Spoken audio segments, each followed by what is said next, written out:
Ward വിഭജന പ്രക്രിയയ്ക്ക് ശേഷം നടന്ന തെരഞ്ഞെടുപ്പിൽ 14 വാർഡുകളുണ്ടായിരുന്ന പടിയൂർ ഗ്രാമപഞ്ചായത്തിൽ 15 വാർഡുകളിലേക്ക് നടന്ന തെരഞ്ഞെടുപ്പിൽ ജനപ്രതിനിധികളായി വിജയിച്ചു വന്നവർക്കുള്ള സത്യപ്രതിജ്ഞാ ചടങ്ങായിരുന്നു ഇന്ന് പടിയൂർ പഞ്ചായത്ത് ഹാളിൽ നടന്നത്. പടിയൂർ ഗ്രാമപഞ്ചായത്തിലെ മെമ്പറായി തിരഞ്ഞെടുക്കപ്പെട്ട പടിയൂർ ഗ്രാമപഞ്ചായത്തിലെ മെമ്പറായി തിരഞ്ഞെടുക്കപ്പെട്ട പടിയൂർ ഗ്രാമപഞ്ചായത്തിലെ മെമ്പറായി തിരഞ്ഞെടുക്കപ്പെട്ട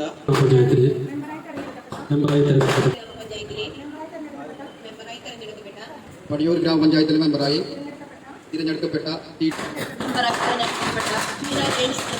ഗ്രാമപഞ്ചായത്തിലെ മെമ്പറായി തിരഞ്ഞെടുക്കപ്പെട്ട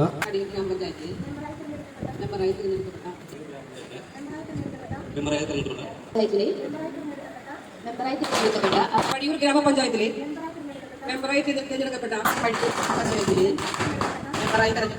ജനപ്രതിനിധികൾക്കും ആത്മാർത്ഥമായ അഭിനന്ദനം.